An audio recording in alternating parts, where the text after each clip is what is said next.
ரோடோட கோலம் பார்த்தா ரொம்ப பரிதாபமாக இருக்குது. ரொம்ப இதை பாருங்கள், இந்த வீடியோவில் பார்க்குறது போல், வீடியோவில் காண்றது போல் இன்றைக்கு கிடக்கக்கூடிய வீடு கட்டி முடிக்க முடியவில்லை. வழி ரோடு இல்லாதனால ஒரு பொருளும் கொண்டு வர முடியவில்லை. ஏன் உங்களுக்கு தேவைப்பட்ட இடத்தை விட்டு தந்திருக்கின்றார்கள் உரிமையாளர். அவர் ஃப்ரீயாக கொடுத்த இடம் அரசு கேட்டது போல எல்லாம் வீதி அந்த அந்த அந்த எப்படி செய்யணுமோ அந்த ரோடை விரிவாக்கி தான் போட்டிருக்கிறோம்.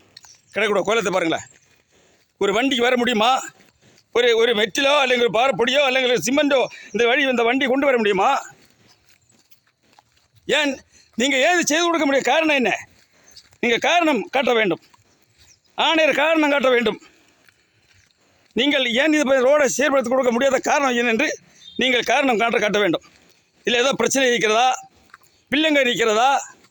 அதான் ரோடு விட்டு கொடுத்துருக்கல. ஆகையால் தமிழ்நாடு முன்னேற்ற கழகம் வன்மையாக கண்டிக்கிறது இந்த பிரச்சனை. சாலையை சீரமைத்து கொடுக்க வேண்டும். மக்களுக்கு அடிப்படை வசதி செய்து கொடுக்க வேண்டும். நகராட்சியோட 17வது வார்டில் இன்றைக்கு ஆய்வு செய்ய வருவேன் நான். ஆகையால் இந்த வீடியோ உங்கள் கவனத்தில் கொண்டு வருகிறேன். நீங்கள் இதில் கவனம் செலுத்தி நீங்கள் உறுதி நடவடிக்கை எடுக்குமாறு கேட்டு பேச்சு முடிக்கிறேன். நன்றி, வணக்கம். மோகன்குமார், தமிழ்நாடு முன்னேற்ற கழக நிறுவன தலைவர்.